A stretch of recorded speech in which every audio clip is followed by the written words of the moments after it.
खबर सबसे पहले।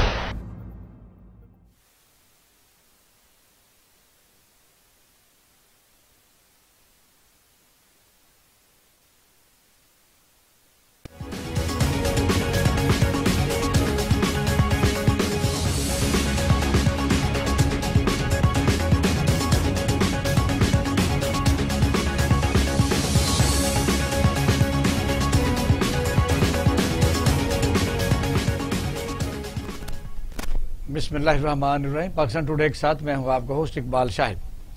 पीडीएम के सरबराही अजलास का अहवाल सब लोग जान चुके और इस्तीफों का मामला मुखर कर दिया गया है और लॉन्ग मार्च का मामला भी 26 तारीख से आगे चला गया है। पाकिस्तान पीपल पार्टी का स्टांस ये है कि इस्तीफे फिलहाल हम नहीं देंगे। तो क्या बनता है कि पीडीएम मुत्तहिद रह सकती है, नहीं रह सकती? अब जो बयानात आ रहे हैं उनमें तो यही नजर आता है कि ये किस्सा माजी बन चुकी है, लेकिन अभी भी खाकान अब्बासी साहब ने कहा है कि नहीं, पीडीएम मुत्तहिद है और हम आगे चल के पीपल पार्टी को मना लेंगे। दूसरा, वज़ीर-ए-आज़म पाकिस्तान ने स्पीकर नेशनल असम्बली को खत लिखा है जिसमें कहा गया है कि इलेक्शन रिफॉर्म के लिए आप सियासी जमातों के कायदीन पर एक कमेटी बनाएं या उनके नुमाइंदों को उनमें शामिल करें ताकि आइंदा इलेक्शन साफ और शफाफ हो सकें, और हो सके तो इलेक्ट्रिक तरीके से भी, इलेक्ट्रॉनिक तरीके से जो है बैलेटिंग हो सके। और इलेक्शन कमिश्नर आजकल जो हुकूमत के निशाने पर है, ये हमारे 3 मौजू रहेंगे। मंजूर मलिक साहब चैम्बर ऑफ कॉमर्स से हैं, सीनियर तजियाकार हैं। अब्दुल्ला मलिक साहब हैं, सीनियर जर्नलिस्ट हैं और तजियाकार हैं। ब्रिगेडियर लियाकतूर साहब, welcome to the show. Malik साहब, पीडीएम का मुस्तकबिल, वो तो आप भी और यहाँ कई प्रोग्रामों में आप कह चुके कि ये एक ऐसा इत्तेहाद बन चुका है जिसमें कहने को तो 10-11 जमातें हैं, नाम किसी को याद नहीं। बेसिकली तो 3 जमातें थी, पाकिस्तान मुस्लिम लीग नून, पाकिस्तान पीपल पार्टी और फजल रहमान चूँकि लीड कर रहे थे, वो प्रेजाइड कर रहे थे, वो क़यादत कर रहे थे। तो वो यानी ये है कि उन पर सारा तकिया था कि आप ही करेंगे सब कुछ, आपको जो चाहिए ज़्यादा राह वो ले लें। अब पाकिस्तान पीपल पार्टी में जो थिंक टैंक है वो तो शुरू दिन से ही अपने नैरेटिव को और अपने जो उन्होंने हदफ मुकर्रर किए थे वो हासिल करता रहा। पाकिस्तान मुस्लिम लीग नून में मशावरत की कमी थी या वो चीज़ों को सही तरीके से अदराक नहीं कर सके कि आखिरकार गड़ी खुदा बख्श जाके जुल्फ़िकार भुट्टो साहब के नारे लगवा के और बेनज़ीर साहबा के नारे लगवा के इलेक्शन में हिस्सा ले के आखिरकार वही हुआ जिसका लोगों को तो पता था। तो क्या कहेंगे, ये इतना लंबा ये जो रफाकत है टूटती नजर आ रही है? बहुत शुक्रिया इकबाल शाह साहब। पहली बात यह है कि आप एक प्रोग्राम इसलिए मजा आता है कि यहाँ पर खुल के हम बात कर सकते हैं। माजी के हवाले से भी, आने वाले जो द्वार हैं उनके हवाले से भी कोई रिस्ट्रिक्शन इस सेंस में नहीं है कि कोई हमारा कोई पॉइंट है वो खुल के बात करें। देखिए, हमारी तारीख बड़ी कमजोर है। हम भूल जाते हैं कि पाकिस्तान में माजी में जो सियासी कल्चर था वो किस नौयत का था। आप 88 से लेकर तकरीबन जो 2000 की जो मिड 90s तक के जो हालात हैं आपके सामने हैं। नंबर 1, देखिए पाकिस्तान में हमेशा वो सियासी अलायंस कामयाब रहे जिनके पीछे एस्टेब्लिशमेंट हुआ करती थी। नंबर 2, अब ये विश लिस्ट वाला सिलसिला खत्म हो गया। ये जो तूर्ख हम टेलीविजन प्रोग्रामों में बैठे हैं वो ये समझते हैं कि शायद माजी की तरह अब हमारे पास कुछ ऐसी चीजें पॉकेट्स में हैं जिसके कहने से दुनिया बदल जाएगी, हुकूमतें तब्दील हो जाएंगी। वो सिलसिला खत्म हो गया। उस वक्त था जबकि हमारे इंटेलिजेंस के इदारे, हमारी इस्टेब्लिशमेंट उन मुख्तलिफ की पर्सन लोगों को कुछ फीड किया करती थी कि ये होने वाला है। अब ऐसा कुछ नहीं होने वाला। देखिए, जमहूरियत इस सेंस में मजबूत हो चुकी है कि अब इस्टेब्लिशमेंट किसी सियासी पार्टी के पीछे इस सेंस में नहीं है कि जब उसको वो सपोर्ट करेगी तो वो 58(2)B भी नहीं है। हाँ, 58(2)B भी खात्मा हो गया 18वीं तरमीम के बाद कि अब प्रेसिडेंट के पास कोई पावर नहीं है कि वो इलेक्टेड प्राइम मिनिस्टर को घर भेज दे।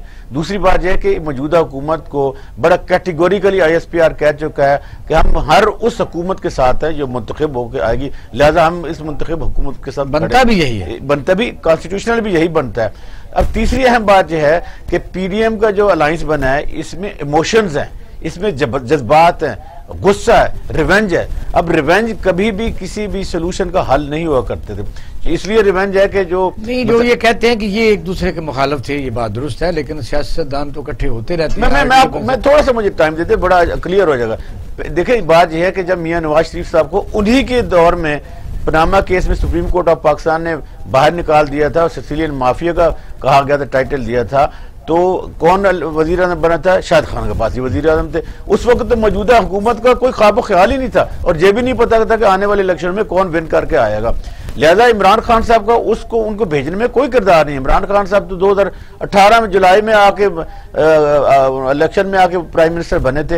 लिहाजा जो मरियम नवाज शरीफ साहब का स्टैंस है वो एक रिवेंज पे है कि मेरे वालिद को निकाल दिया गया था। देखिए उन्हीं की फैमिली में जो कल का वकूआ हुआ है उसके बाद क्या शहबाज शरीफ साहब ने कोई आया है, उनके किसी स्पोक्समैन का आया, क्या हमजा को स्टेटमेंट आया, जब उनको खुद कहना पड़ा कि जिसने बात करनी है, अब ये समझने वाली बात है, सोचने वाली बात है, जिसने भी बात करनी है मेरे से करे, मैं नवाज शरीफ साहब की नुमाइंदा हूं। उनके कहने का मकसद ये है कि पाकिस्तान में जो चला रही हूं मैं चला रही हूं, अब वो रिवेंज पे चला रही है। अगर तो वो अवाम की नब्ज पर हाथ रख के चला रही होती या पीछे कोई एस्टेब्लिशमेंट का छोटा सा भी कोई उनके पीछे एलिमेंट होता तो फिर हम कहते कि अवाम की नुमाइंदगी तो जाहिर है वो कर रहे हैं, लेकिन अवाम का और उनका जो मयार जिंदगी है उनका कोई लेना देना। अब मैं आपको उस चीज के ऐड कर सकता हूं, हाँ नहीं है।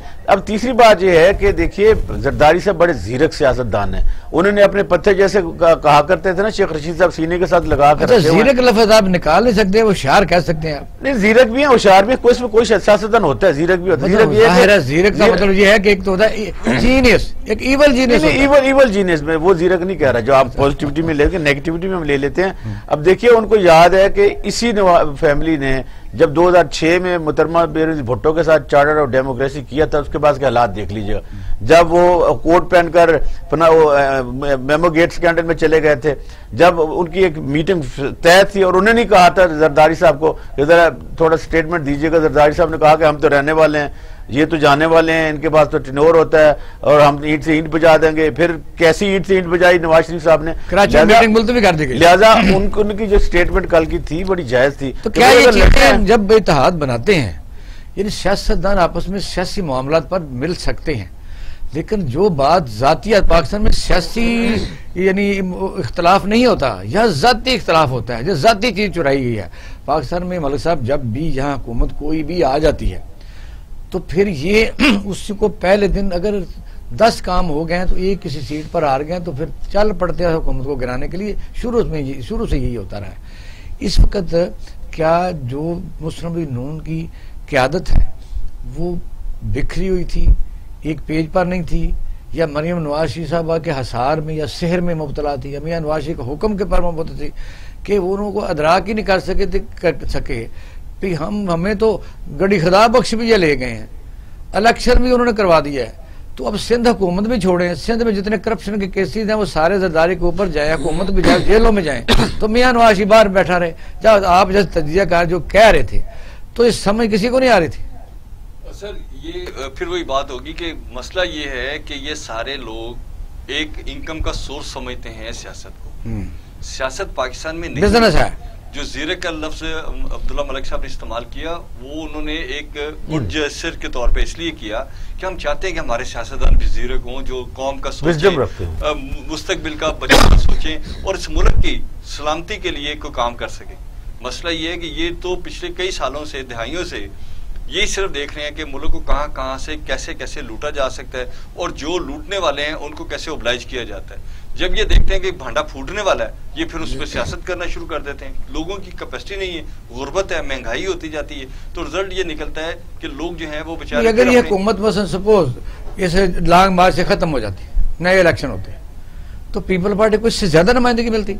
मेरा ख्याल है कि हमने अपने प्रोग्रामों में आपके साथ बैठ के ये कहा कि ये गवर्नमेंट कहीं नहीं जा रही, और अगर जाए भी तो अपने बोझ से जाएगी। इंसाफ ही की गवर्नमेंट 5 साल रहेगी। ये एक और रेडी एस्टैब्लिश फैक्टर है कि चाहे जरदारी साहब के थे, देखें आप 5 साल पीपल्स पार्टी ने पूरे किए, चाहे नून लीग के थे उन्होंने 5 साल पूरे किए, 5 साल इमरान खान साहब की गवर्नमेंट या तहरीक इंसाफ की गवर्नमेंट ने पूरे करने हैं। ये इंटरनेशनल एजेंडा है या कुछ भी है, हम इसे मानते हैं। ये वक्ती प्रेशर आते हैं जो कोई ना कोई लोगों का जान जीना आराम किया, ना रोजगार है, ना महंगाई जान छोड़ रही है। इसलिए कि हमने पैसा कमाने से बाज नहीं आ रहे ना, हमने तो लाशों को भी कारोबार समझा हुआ है, हमने तो गुर्बत को भी बिजनेस समझा हुआ है। देखिए जिन लोगों को आप जलसों जुलूसों में लाना चाहते हैं, अगर उनकी गुर्बत जो है वो एड्रेस हो जाती है और लोगों को काम करने दिया जाता है, लोग काम पे लग जाते हैं, तो मुझे बताएं कौन जलसे में जाएगा, कौन इनकी वाह वाह करेगा, कौन उनकी बल्ले बल्ले करेगा। जरा सी लोगों की हालात अच्छे करने जलसे में तो मैं अक्सर ये कहता हूँ कि अवाम जो है ना मजबूर है। आप इतना शिकंजा सख्त है कि सिंध का हारी मजबूर है, बलूचिस्तान का वो गरीब मजबूर है, हमारे यहाँ इंडस्ट्रियल लोगों का, ये जो लोग सियासत में हैं उनका बेचारों का कारीगर मजबूर है, गुर्बत है, पुलिस है, थाना है, कचहरी है, वो मजबूर है। इकबाल साहब, मैं सिर्फ एक सेंटेंस आपको कहता हूँ। कल एक बंदा अमेरिका से आया, उसने मुझे कहा कि यार फलां बंदे से मैंने पैसे लेने हैं। उसने कहा मेरे पास पैसे नहीं है, मेरे पास कोई ज़मीन है। उस इलाके के जो पंजाब का इलाका है, हमने बात की तो उसने कहा जी अपने पिंड जी किसी जगह नहीं लान देंगे। तो मतलब ये कि आपने पॉलिटिकल ग्रेप, पुलिस की ग्रेप, आपने जुडिशली ग्रेप। वो कहते हैं कि मेरे पास से गुजरकर मेरा हाल तक न पूछा, मैं कैसे मान जाऊं कि दूर जाकर रोया। इकबाल शाह साहब जिन्होंने 40-40 साल इस मुल्क में हुकूमतें की हैं, 40 सालों में तो मुल्क को फलाई रियासत बना ना सके, जैसे मलिक साहब कह रहे हैं, सही फरमा रहे हैं। अब आके उनके पास क्या, उनके साथ जादू की छड़ी है कि ब्रिगेड साहब से पूछते हैं। ब्रिगेड साहब काफी गैर हाजिर हैं, ये गए हुए जमीनों के ऊपर, वहाँ बल्कि कल्चर भी देख के आए। यानी जो उन इलाकों का कल्चर है, पखर का कल्चर मुख्तलिफ है, मियाँ वाले का मुख्तलिफ है, मनकेरे का मुख्तलिफ है। वहाँ ऐसी एक्सेस नहीं जहाँ हम बैठे हुए हैं, वहाँ चोर भी लोगों ने रखे हुए हैं, चोरियां करवाई जाती हैं। तो ब्रिगेड साहब अच्छा ब्रिगेड साहब बात सुने कि ये मतलब एक माइंड सेट होता है जिससे माहौल में इंसान परवरिश पाता है। वो लोग समझाते हैं कि यूँ समझता नहीं है। मियाँ नवाज शरीफ साहब लंदन में हैं, कन्विक्टेड हैं जी, वो इश्तिहारी हैं, जहाँ से जमानत पर गए हैं, बेटे वहाँ हैं, समधी वहाँ हैं, बेटियाँ वहाँ हैं, भतीजे वहाँ हैं। तो ये मुल्क को वहाँ बैठ के चलाने के लिए ये कोई ठेके पर इस तरह मुल्क चलते थे, अंग्रेज भी नहीं चला सकते, क्या करेंगे फिर? ये पीडीएम कैसे कामयाब होती? ये ख्वाब नहीं था। ये बात यह है कि पाकिस्तान में जमहूरियत का फसाड ज़रूर है, इसका एक हमने शो सामने वाला रखा हुआ है, लेकिन हकीकी तौर पे पाकिस्तान में जागीरदाराना और सरमायादाराना जबर है, उस जबर का निज़ाम है, और इसीलिए हमारी जमहूरियत चलती रुकती रहती है। इतनी तो इंटरफेरेंस मलका नहीं करती जिनकी 15 मुल्कों में हुकूमत है। नहीं कर सके, हमने लैंड रिफॉर्म 15 मुल्कों की, हम अपने आइन पर अमल नहीं कर सकते। अभी ये कहते हैं कि वो कोई ज़मीन खरीदना चाहता है और वो पाकिस्तानी है और उसको कहा जा रहा है कि जी हम यहाँ ज़मीन किसी को खरीदने नहीं देते। ये आर्टिकल आपका 15 है आइन में, हर शहरी को इजाज़त है कि वो जहाँ रहना चाहे इस मुल्क के अंदर वहाँ रह सकता है, और ऐसी कोई शर्त अगर किसी ने लगाई है तो वो गैर कानूनी है। क्या करें? हर पाकिस्तानी शहरी को इजाज़त है वो ग्वादर में घर बनाए। देखा किसी ने अच्छा मकान बनाया। बाबल नगरी की बात बताता हूँ मैं, जो MNA थे, और भी उकाड़े की बात बताता हूँ। बहुत बड़ा मकान किसी बंदे ने बनाया जो बाहर के मुल्कों में हो गया, उनको सुबह उठा के सामान समेत गड्ढे रात के भिजवा दिया। मैं कह रहा हूँ ना जी, तो हुकूमत किधर गई ना? फिर वो आइन की गारंटी कहाँ गई? जो आइन में गारंटी है हर शहरी जहाँ रहना चाहे, जो जगह उसको पसंद हो पाकिस्तान के अंदर, उधर रह सकता है। अब हमारे मुल्क में ये है कि कबायली सरदार तो आके लाहौर, कराची, पिंडी, पेशावर में घर बनाते हैं, कोहाट में, और बड़ी बड़ी अच्छी जगहों पे रहते हैं। अब गवादर में बना रहे हैं सारे के सारे। लेकिन पाकिस्तानी आम आदमी अगर चाहे कि जी मुझे कुमराट अच्छा लगता है, मैं यहाँ जमीन जिस रेट पे है खरीदना चाहता हूँ, और मैं उससे दुगने पैसे देना चाहता हूँ, मैं वहाँ रहना चाहता हूँ, लोग गोलियां मारनी शुरू कर देंगे और हुकूमत खामोश होकर बैठ जाएगी। हमारा सबसे बड़ा प्रॉब्लम यह है कि गवर्नमेंट अपनी आईनी जिम्मेदारी पूरी करने से कासिर हो जाती है, और ये सबसे बड़ा हमारा मसला है। दूसरा मसला हमारा ये है कि जब तक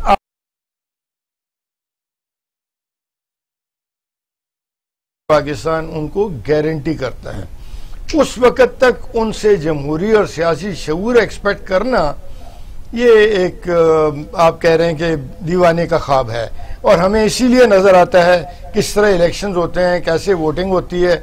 आप लोग फिर अखबारों में कॉलम लिखते हैं कि ये अच्छा नहीं हो रहा, लोगों ने वोट खरीद लिए और खरीदने बेचने वालों ने वोट बेच दिए। यही है जो आप कह रहे हैं, ये बीमारियों को तो सबको पता है और इससे ज्यादा पता है जी। आप भी कहते हैं जुम्मेदार हुकूमत है, लेकिन क्या जुम्मेदार हुकूमत से आपकी क्या मुराद है कि जिस वक्त जथे या वार लाट, मैं लफ्ज बार बार यूज करता हूँ, ऐसा दिमाग है जो गल सड़ गया, उसके असरात सारे जिस्म पर आ रहे हैं। जो ऊपर बंदे बैठे हैं अगर वो कब्जा करेंगे तो नीचों को क्या तकलीफ है, वो ना करें। तो इसीलिए मैं कह रहा हूँ ना कि हमारी जो सिस्टम है वो हुकूमत है और सियासतदान है, जमहूरी इलेक्टेड नुमाइंदे हैं, वो अपनी आईनी जिम्मेदारियां पूरी नहीं करते। और ये जैसे अभी वजीर आजम कह रहे हैं कि जी लोगों ने वोट बेच दिया, और फिर वीडियोस चल रही हैं, बेचने वाले भी हैं, खरीदने वाले भी नजर आ रहे हैं। तो क्यों नहीं कोई JIT बनी इस पर, लोगों को वोट बेचने पर ना अहल किया जाए। वो तो रोते रहे और हम कह रहे हैं नहीं, पाकिस्तान हम कह रहे वो कानों में रुई डाल के बैठा रहा, इन लोगों के बैठा रहा। ये इसीलिए तमाशा लगा हुआ इलेक्शन कमीशन पूरी दुनिया में सबसे पावरफुल होता है। हमारे यहाँ भी वीडियो का उसने बुलाया ही नहीं, सुमो मोटो लिए ही नहीं। तो देखे ना, सुमो मोटो नोटिस लेने वालों को लेना चाहिए था ना। मैं तो ये बात कर रहा हूँ कि हमारे मुल्क में इस किस्म की बातें अगर हो रही हैं तो फिर ये लाकानूनियत है ना, और ऐसे लेवल पे लाकानूनियत है। हम चाहते हैं कि अवाम जो है वो शऊर दिखाएं, जो बिल्कुल निचले दर्जे के लोग हैं, और जो भाई कौन सी क़यामत आ चली थी अगर वीडियो पकड़ी गई थी, इन्वेस्टिगेशन होती, बिल्कुल थोड़ा सा सेनेट के इलेक्शन आगे चले जाते, होना चाहिए। आपने मुल्क को इस तरह शिकंजे में फंसा दी है तो आंसरेबल तो होता है। रिटर्निंग अफसर अगवा हो रहे हैं, वो भी पोलिंग बूथ के सामने फायरिंग हो रही है, इंस्पेक्टर DSP SP साथ खड़े हैं। तो ये आपको याद है सियालकोट में वो जो 2 लड़के मारे थे, DSP पिस्तौल लेकर, साथ उसके पुलिस की गन्स थी, और वो खामोश खड़े रहे। हमने कहीं देखा ही नहीं कि पुलिस ने आज तक अपना हथियार यूज किया हो पाकिस्तान के किसी शहरी की जान बचाने के लिए। जहां दंगा फसाद हो रहा होता है वो खड़े रहते हैं, जब हो जाता है फिर वो आके कहते हैं जी अच्छा जी अच्छी मुकदमा दर्ज आप तो अभी उस तबके से तल्लक रखते हैं कि जहां आपको इस तबके का भी तो देखें ना, जो ऑफिसर्स क्लास है, जो हमारी एग्जीक्यूटिव के गवर्नमेंट सर्वेंट्स हैं, उनकी तो हालत ये है कि 2 साल में 6 IG चेंज कर दिए, और कानून इतना सख्त, इतना शायद उनको उम्मीद ही नहीं है कानून से। किसी ने रिप्रेजेंट नहीं किया, किसी ने इस पे दरखास्त नहीं दी कि मेरी पोस्टिंग गलत हुई है, मैं कोर्ट में जाता हूँ। और कोर्ट में अगर वो जाए तो उसको बताया जाएगा कि वो ट्रिब्यूनल में जाओ, जिसने तुम्हारी पोस्टिंग की है उसी ने ट्रिब्यूनल बनाया हुआ है, और उस ट्रिब्यूनल में जाके अपनी दादासी करवाओ। हमने सिस्टम खराब कर दिया। साहब ने काफी गिनवाई हैं। मसला तो ये है कि मैं अभी पढ़ रहा था, थोड़ी देर पहले क्लिप एक आया था इंडिया के अब्दुल कलाम का, है जी, उनके सदर का नाम अब्दुल कलाम ही था ना? नहीं, हमारे पिछले वाला ठीक हो गया। उनके कितने कपड़े निकले, जहां हम कहीं इतनी ब्यूरोक्रेसी, सुबह का सवाल था हमारे दफ्तरों में बैठे थे जी, ब्यूरोक्रेसी डरी है, काम नहीं करती है, जो नैब उसे डरा के रखा हुआ, नैब काम नहीं करने देती। नैब किसी को कुछ नहीं कह सकती। अगर बंदे के पुत्रों की तरह मैं सच्चा हूं तो जब मेरी तनख्वाह है तो मैं उतनी मेरे पास सासे हूँ। पाकिस्तान की ब्यूरोक्रेसी के पास उतनी सासे हैं, मुझे बताइए, सियासतदान के पास उतनी सासे हैं। इंडिया में विश्वराज प्रसाद की मिसाल है, पीपी सिंह, वहाँ यानी ऐसे, अब मोदी लगा ले हमारा दुश्मन है, उसका लगा ले। साहब आपका जो सवाल है ना बड़ा वैलिड है।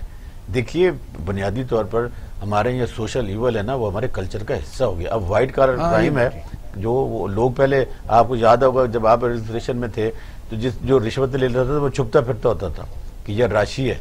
अब जो लोग कहते, अब देखना आपने बिलियन ऑफ रुपीज कौम को खा गए, कोई पूछने वाले, इसकी बुनियादी वजह गवर्नेंस के इश्यूज हैं, ट्रांसपेरेंसी नहीं है, मेरिट नहीं है, जो जुडिशियल सिस्टम है उसमें बहुत ज्यादा फ्लॉज हैं। कह रहे हैं कि जब सजा ही नहीं मिले किसी को। हाँ जी, जो कन्वेक्शन रेट है वो बड़ा स्लो। अभी आप देख लेना, जब मियां नवाज शरीफ साहब, जब हुकूमत उनको पनामा केस में बाहर जाना पड़ा, उस वक्त से लेके अब तक तकरीबन 3 साल हो गए, और 3 सालों में जो नैब की रिकवरी है इन टिपिकल इन केसेस में वो तकरीबन ना होने के बराबर है। ये नहीं है कि नैब काम नहीं कर रहा, नैब जरूर काम कर रहा है, लेकिन नैब के जो अफसरान हैं, मैं फिर दोबारा कहूंगा कि आप इसमें रहें एडमिनिस्ट्रेशन में, उनकी कैपेसिटी नहीं है। हमारे यहाँ बिलीव करें कि कैपेसिटी, मैं बताता हूँ, हम जुडिशियल अफसर भी रहे हैं, इतना ये ताकतवर माफिया है कि किसी आदमी की पोस्ट मैं और कह रहा हूँ, देखिए और भी मुसीबत पड़ सकती है। मैं और कह रहा हूँ, मैं ये कह रहा हूँ कि देखिए ये व्हाइट कॉलर क्राइम एक नई टर्मिनोलॉजी है, जैसे मनी लॉन्ड्रिंग हो जाती है। पता नहीं इसी को मार पड़ी है ना, एमपी मारी है ना, रोज मानते एक्सीडेंट हो जाती है। मैं कह रहा हूँ कि जो व्हाइट कलर क्राइम है, इसको पकड़ने के लिए हमारे यहाँ ऐसी दुनिया में जैसे रिसोर्सेज है वो वैसे नहीं है। मसलन अब नैब कहता है कि जी आप बियॉन्ड द मीन रह रहे हैं तो आप साबित करें, तो वो बंदा साबित नहीं कर पाता, लेकिन एक नैब को उसको साबित करने के लिए बात कर रहे थे, उसको एलैबोरेट कीजिए। मुआशरा जो है वो बदमाश को, वो यानी रस्सागीर को, वो जो 2 नंबर ये करप्ट आदमी को, जिसके पास वसायल जैसे भी उसने लूटे, उसको बकायदा इज्जत देना शुरू कर गया है। वही आदमी बाइज्जत है दफ्तरों में, वही आदमी बाइज्जत है सोसाइटी में, वही आदमी बाइज्जत हो चुका है हर जगह। मुआशरा एक्सेप्ट कर चुका। मैंने अपनी बात का आगाज यही से किया था कि अभी जो सोशल फायरिंग हुई है, हवाई फायरिंग हुई है, सोशल, वो भी गलत है। किस कदर शर्मिंदगी से सरनगू है सारे, कोई मूवमेंट नहीं है। मैं वही सबने देखा है। मैं वही कह रहा हूँ कि जो सोशल इवल्स हैं वो हमारे कल्चर का हिस्सा बन गई हैं। अब जब तक सोसाइटी एजुकेट नहीं होती, जब तक तो अगर ये कल्चर है तो क्या उम्मीद बुरा नहीं समझते, ये बरगेडी साहब, ये बुनियादी तौर पर इसका रिलेट कर लें मौलवी साहब, क्योंकि हम तो एकेडमिक डिबेट में पढ़ गए। अगर ऐसा ही है और वाकई ऐसा है, तो क्या सियासतदान जो कौम की रहनुमाई करते हैं, यानी उनकी क़यादत करते हैं, सबको मिलजुल के इस मसले का हल नहीं निकाला? ओहो, एक बात ऐड कर दें, देखिए जिन लोगों ने जाके लेजिस्लेशन करनी है, इस करप्शन माफिया को, करप्शन के इसको एलिमिनेट करना है, वो अगर एक पार्टी बतौर सियासी पार्टी करप्शन में इन्वॉल्व हो जाए तो फिर बादशाह साहब क्या हो? और ये हुआ है और करप्शन ही नहीं, और भी चीजें हैं। मसलन जैसे आपने अभी बात शुरू की थी, जैसे पंजाब में टेन्योर पोस्टिंग नहीं है। जब तक कि आप किसी ऑफिसर को, अब लॉ में कुछ और लिखा हुआ है, किताब में कुछ और लिखा हुआ है, देखना कानून कुछ और कह रहा है, आइन कुछ और कह रहा है, और प्रैक्टिकली अब कर क्या रहे हैं। मतलब पंजाब में 6-7 IG बदल चुके हैं, और जो पुलिस रूल्स है उसमें ये है कि उसकी टेन्योर ऑफ पोस्टिंग 3 साल है, और उसके लिए जो एक हटाने का तरीका मौजूद है। दरखास्त नहीं दी कि मेरे साथ ज्यादती हुई, ये नहीं, चलो मैं सर ऐसा नहीं है, ऐसा नहीं है सर। ब्रिगेडियर साहब की बात कर दूं, ये सब नहीं है। सिंध में हुआ, सिविल सोसाइटी की दरखास्त पे चीफ जस्टिस ने नोटिस लिया, आपको याद होगा। हमारी दरखास्त 2014 से पेंडिंग पड़ी है, रोजाना 3-4 केसों से बरी हो रहा है। पूछने वाला कोई नहीं सर। गैर बलोच बरी हो सकता है, जो सैकड़ों मुबैना तौर पर मुकाबलों का, यानी आप देखें कि मुलजम है, इसका मतलब वो तो बहुत हाजी साहब हैं। तो प्रोसिक्यूशन एविडेंस नहीं लाता ना। नहीं, प्रोसिक्यूशन कौन करे? कौन जाके हुकूमत का है ना, बदमाश के खिलाफ एविडेंस नहीं देता, एविडेंस नहीं देता। मैं यहाँ पे ये बात, आप फैक्ट्री चलाते हैं, 100 सैकड़ों लोग काम करते हैं, बदमाश जो है वो अगर किसी को कत्ल कर दे, उस कोई गवाही देता है? नहीं देता सर। असल इशू ये है कि पाकिस्तान में स्वाबदीदी इख्तियारात हमने ऐसे रखे हुए हैं जिसकी चेन में उस अथॉरिटी का अपना एक रोल है। देखिए, आपका लॉ जो मर्जी कहता है, उसमें एक लाइन लिखी हुई है कि वक्त के साथ ऑफिसर अपनी कंसर्न पॉलिसी बनाएगा। एक DPO आ जाता है, वो डिस्ट्रिक्ट को और तरह चलाता है, दूसरा आता है वो और तरह चलाता है। इसी वजह से माफिया कभी स्ट्रेंथन होते हैं, कभी हम उनको जान से मार देते हैं, और फिर वो नई लॉ क्रिएट हो जाती है। जब तक अगर आप एक पॉलिसी कानून के तहत नहीं लेके आते और उसको रेगुलाइज नहीं करते, तो क्या होगा? और ये सारे पैसा कमाने का जरिए। देखिए, पाकिस्तान का असल मसला इकोनॉमिक्स है। जब तक हम उस इकोनॉमिक्स को ठीक नहीं करेंगे, आपने कहा जी सेनेट में बिके हैं लोग या नोटिस नहीं लिया, सर वो बिक के मुकद्दसा अवान में गए हैं ना, तो क्या वहां पे करप्शन के कोई रूट्स हैं जो वो रिकवरी करेंगे? वो नीचे किसकी कैसे रिफॉर्म? सर वो मलिक साहब की बात बादशाह साहब बड़ी अहम है। देखिए, सोसाइटी हर शख्स को तोलती है। मसलन मलिक साहब बैठे हैं, ये इंडस्ट्रियलिस्ट है, ये चैम्बर ऑफ कॉमर्स के एसेंस से पूछें, ये क्या चैम्बर में कितने लोगों को फिंगर टिप से काउंट कर सकते हैं कि इन लोगों के पास 10 साल पहले क्या था, अब क्या है? बदकिस्मती की बात यह है कि अवाम के पास एविडेंस है, रियासत के पास नहीं है, और रियासत को जो एविडेंस चाहिए वो अवाम देने के लिए तैयार नहीं है। मसलन एक आखिरी मसलन, अब ये खोखरों वाला देख लें, खोखरों वाला एक्शन हुआ, आपकी लीडरशिप उनके साथ खड़ी हुई है। तो जब जिस मुआशरे में ये हुआ कि मसलन ये फेज हमने कंप्लीट इसलिए किया है कि पाकिस्तान में जब तक जुडिशियल सिस्टम को रिफॉर्म नहीं किया जाएगा, एक ट्रायल कोर्ट होगा, एक एपीलेट कोर्ट होगा, इसके अलावा कोई सूरत नहीं। दूसरा वकला में से अगर जजेस बनना बंद हो जाए, कॉन्स्टिट्यूशनल कोर्ट रिफॉर्म करने की जरूरत है। इकबाल साहब, जब तक हम अपनी रिपोर्टिंग को ठीक नहीं करेंगे, FIR का जो है, फिर उसकी रिकॉर्ड कीपिंग को ठीक नहीं करेंगे, इन्वेस्टिगेशन को ठीक नहीं करेंगे, एक जज से आप उम्मीद ना रखें कि वो जस्टिस दे सकता है, वो फिर जो चाहेगा फैसला। हम ब्रेक की तरफ जा रहे हैं। मैं सवाल आपकी तरफ छोड़ के जा रहा हूँ कि इलेक्शन रिफॉर्म का आज वज़ीर आज़म साहब ने सब पार्टियों को दावत दी है और खत लिखा है स्पीकर नेशनल असम्बली को कि आप सियासी कायदीन से बात करें और एक कमेटी बने ताकि आइंदा इलेक्शन मुनसिफाना हो सकें। और ये रोज़ की जो है ना कि हुकूमत को गिराना और शुरू होते ही मुसीबत पड़ जाती है ताकि आवाम को मसला हल हो। आते हैं नाज़रीन शॉर्ट ब्रेक के बाद।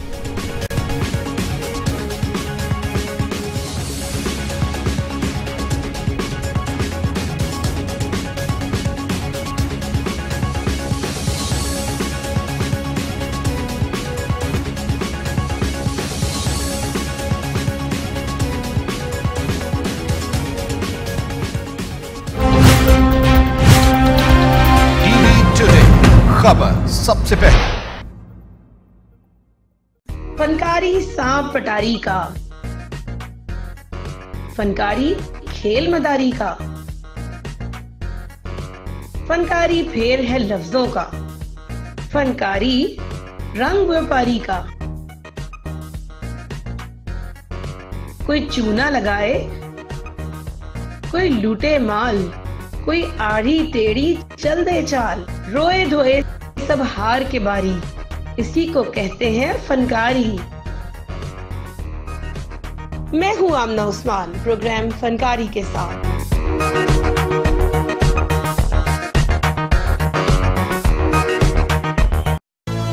ये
वेलकम बैक नाज़रीन, आप प्रोग्राम देख रहे हैं पाकिस्तान टुडे। ब्रिगेडियर साहब, सवाल यही था कि वज़ीर आज़म ने कहा है कि रोज़ाना का ये मसला है कि इलेक्शन होते हैं, कोई मानता ही नहीं है, फौज आती है तो वो उसको ब्लेम शुरू कर देते हैं, अदलिया करवाते हैं तो वो अदलिया यानी मिलान शुरू कर देते हैं उसको। क्या किया जाए? वो कहते हैं कि ना तो ये किसी तौर भी इंसानों ने कराना है, फिर बाहर के मुल्क से बंदे तो नहीं ला सकते। उन्होंने कहा रिफॉर्म करने के लिए कमेटी बनाए।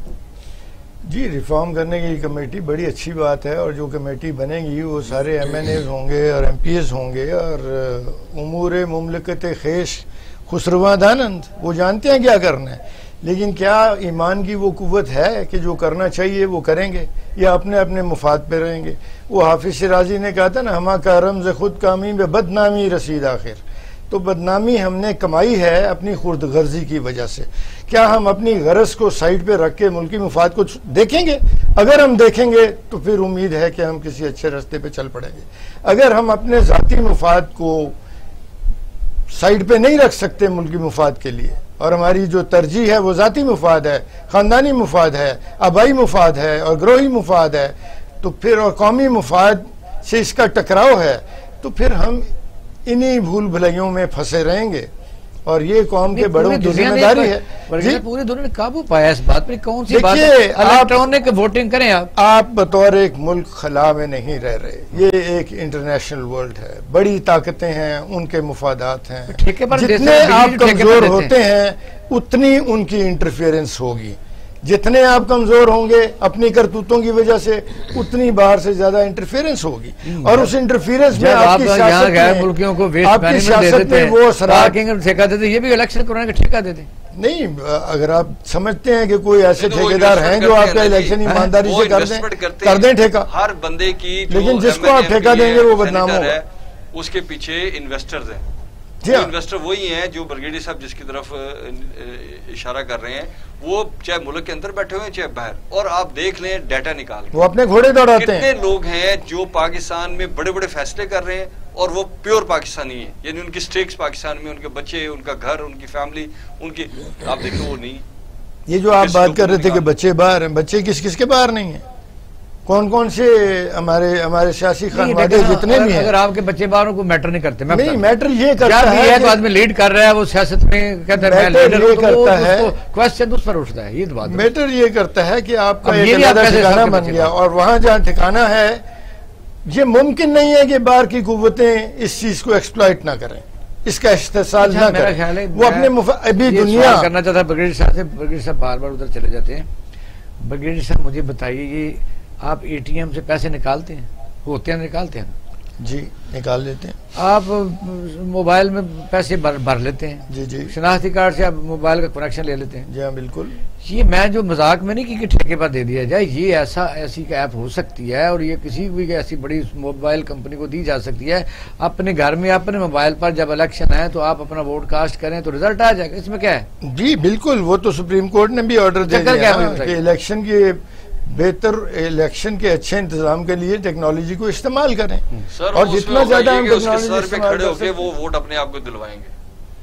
लेकिन ये भी देखना है कि इसमें ऐसा नहीं हो सकेगा। मैं बताता हूँ इस वक्त जब वो सोशल मीडिया पर ऐसी चीजें देखते सब तो नहीं कर रहे थे, इस वक्त गौर तो किया जा सकता है। चलो आप बता दें कि जो ये कमेटी रिफॉर्म की बन रही है उसमें वैसे शायद खान बासी ने और फौरन ही हसन इकबाल साहब आ गए, हम नहीं मानते। मतलब मानने कोई बात नहीं है कि सिर्फ झंझट पड़ा रहे ताकि हमने जो करोड़ों अरबों रुपए के फ्रॉड किए हैं वो हमारे छुपे रहें। ये बात तो रोजे रोशन की तरह आपके सामने लोग आएगा, नहीं पता इसमें कौन से पाकिस्तान का PA तबाह करके बंदे ने अपनी एयरलाइन बना ली है, ये किसको नहीं पता। LNG महंगी लेके आ गया, अब उससे कम है।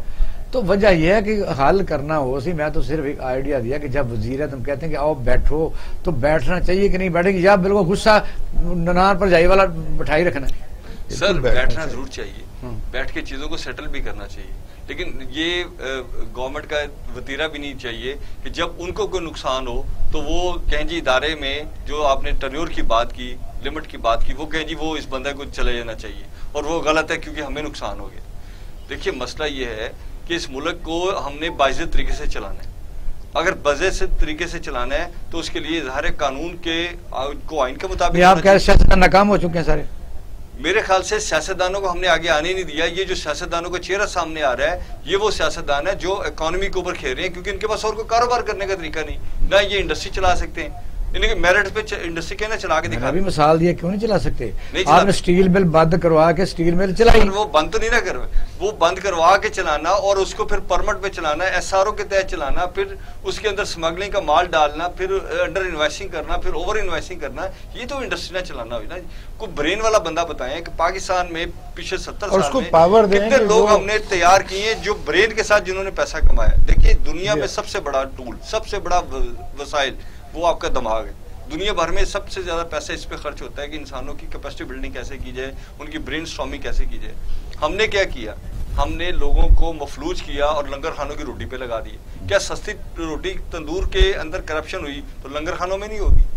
जब आपने हेल्थ कार्ड देने तो उसमें नहीं होनी, उसमें नहीं आप लोगों को हेल्थ कार्ड जो है, आप देखिए कुछ ही किसी हर चीज को हम नहीं कहते। मेरे दफ्तर में काम करता है वो KP के, उसकी सास जिंदा है, उसकी बीवी का भी बना हुआ है, सब लोगों का बना हुआ है। वो कहते हैं जी मैं अगर यहाँ पंजाब में इलाज कराना चाहता तब भी मैं करा सकता हूँ, कराची में। हेल्थ कार्ड तो स्टेट की जिम्मेदारी नहीं, हेल्थ तो दिया तो क्या बुराई है? इसमें बड़ी सेंसिटिविटी है कि हमने लोगों को खुद कमाने, खाने, इलाज करने, बच्चे पढ़ाने के काबिल करना है, या डिपेंड जो है वो हेल्थ कार्ड की बात कर रहे हैं, रोटी की बात नहीं कर रहे। हेल्थ कार्ड तो स्टेट का आईनी हक है सर, आईनी हक है, आईनी हक। लेकिन अगर रियासत के पास वसाइल हों और अगर रियासत के पास वसाइल नहीं है और वो पैसा भी चोरी होता है, और तो आप क्या करेंगे? आप लोगों की कैपेसिटी बिल्डिंग कर देंगे। आप शक कर रहे हैं कि पाकिस्तानी अवाम चोर है? मैं कहता हूँ जी कि मैं एक निशाने पे नहीं रख के लोगों को सारों को कह रहा, बट ज्यादा अक्सरियत कौन है? आपकी दवाइयाँ चोरी होती हैं, आपकी मेडिसिन जाया हो जाती हैं, आपके लोग जो है एक्सपायर मेडिसिन। क्या हल है फिर? हल ये है कि लोगों की कैपेसिटी बिल्डिंग की जाए और उनको खाने, कमाने, खर्च करने के काबिल किया जाए, और उन्हें कहा जाए कि तो बड़ा महंगा, वो 7.5 लाख रुपए किसी को आज तक मिल जाता है। क्या बुराई है? दुनिया भर में ऐसा होता है, दुनिया भर में ऐसा होता है कि गवर्नमेंट सब्सिडाइज करती है जरूर है, बट टेक्निकली गवर्नमेंट देती है डॉक्टर, आपको गवर्नमेंट देती है आपको सर्विसेज बकाया, आपको देती है एजुकेशन, आपको देती है ट्रैवलिंग। नहीं, पाकिस्तान में मलसा की तरफ आना, मुझे बताइए कि जब पाकिस्तान में कोई कारोबार करना हो, फिर मलसा पर फिर आपकी तरफ मलसा पर पाकिस्तान में कोई कारोबार करना हो, वो अकॉर्डिंग टू स्टेट लॉ ही करना है ना। मसला यह है कि आप हॉस्पिटल बनाया है, PC का कमरा यानी है 13,000 का, आप 25,000 रुपये ले रहे हैं। मसला यह है कि अस्पताल है या वहाँ यशी खाना है कि वहां तो बंदा मजबूरी की हालत में गया। ये किसकी जिम्मेदारी है? जो चल रहा है कई सालों से, 10-15-20 सालों से। जब चीफ जस्टिस ने दौरा किया नेशनल अस्पताल का तो सब उनके उसको बातें करते हैं, क्या उसने गलत किया था? एक आदमी 40,000 रुपये कमरे का किराया ले रहा है, उसे जूता नहीं मारने चाहिए कि पाकिस्तान जैसे मुल्क में वो कारोबार कर रहा है? क्या स्टेट सोई हुई है?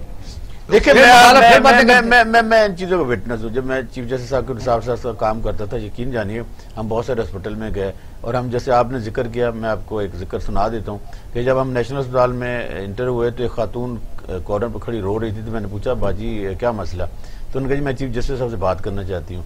मैंने कहा अच्छा आप यहीं खड़ी रहें, वापसी पे आपकी बात करा देते हैं। जब वो राउंड करके वापस आए तो मैंने कहा सर ये खातून आपसे बात करना चाहती हूँ। कि बेटा क्या बात है?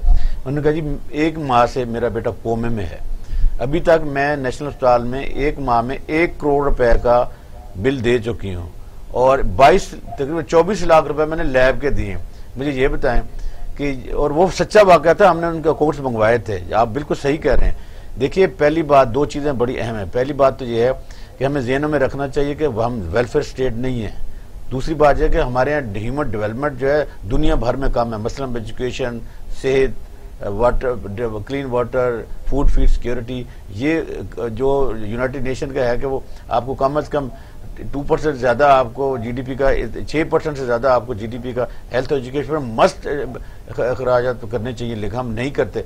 जब ह्यूमन डेवलपमेंट ही ग्रो नहीं करेगी तो फिर क्या करें? अब तीसरी बात बड़ी अहम है। देखिए जो आप इलेक्शन कमीशन वाली बात कर रहे हैं वो बड़ा इंपॉर्टेंट सेगमेंट है, लेकिन ये वो चीज़ है जब इमरान खान साहब हुकूमत में आए थे तो उनको जरदारी की तरह सबसे पहले पार्लियामान में उन्होंने कहा था कि मैं अपने इख्तियारात ट्रिकल को डाउन करना चाहता हूँ प्रेसिडेंट के, और उन्होंने किए, और उसकी सूरत में 18वीं तरमीम अमल पजीर हुई। देखिए इमरान खान साहब लेट कर गए, कंट्रोवर्शियल हो गए, लेकिन अभी भी ये अच्छा आइडिया। अब मैं उनका कोई होता या हमारी आज टेलीविजन की वो डिबेट सुन लें तो उनको चाहिए एक पार्लियामानी कमेटी बना दें। दूसरा नहीं, चारों टेलीफोन करें, क्या प्रॉब्लम है? सर सुनते पार्लियामानी कमेटी बना दें, और जो आपने उनकी पार्लियामान, उनकी अपनी पार्टी में जो अच्छे लोग हैं उनको पोजीशन के पास भेजें। दूसरी अहम बात यह है कि देखिए ये पढ़े लिखे लोगों का काम है, विजडम वालों को लोग काम है। तो पाकिस्तान में ऐसी बात नहीं है कि विजडम वाले लोग नहीं हैं, हमें मायूसी नहीं होनी चाहिए। हमारे पास बहुत ब्रेन पड़े हुए हैं, लेकिन उन ब्रेन का कोई यूटिलाइजेशन नहीं करते।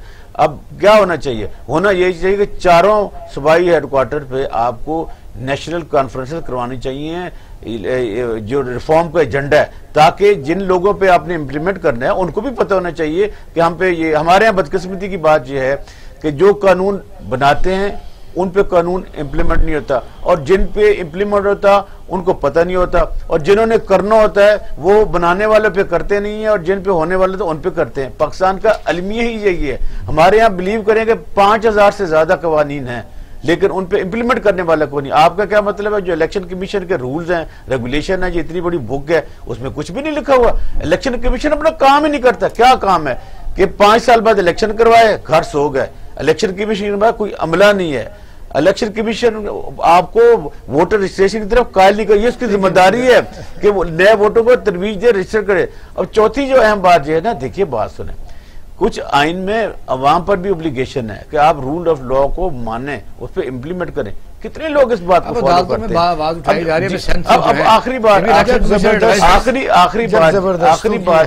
बात यह है, देखिए जब तक सियासी जमातें मिल बैठकर मुल्क को इन मसाइल से नहीं निकालती, हमारे यहाँ जितने भी इंडिकेटर हैं वो 144 ममालिक की निचली जो सफ़ों में आते हैं, कांगो में, अफगानिस्तान में, ऐसे ममालिक में हम खड़े हैं जहाँ पे करप्शन लेवल हाई है।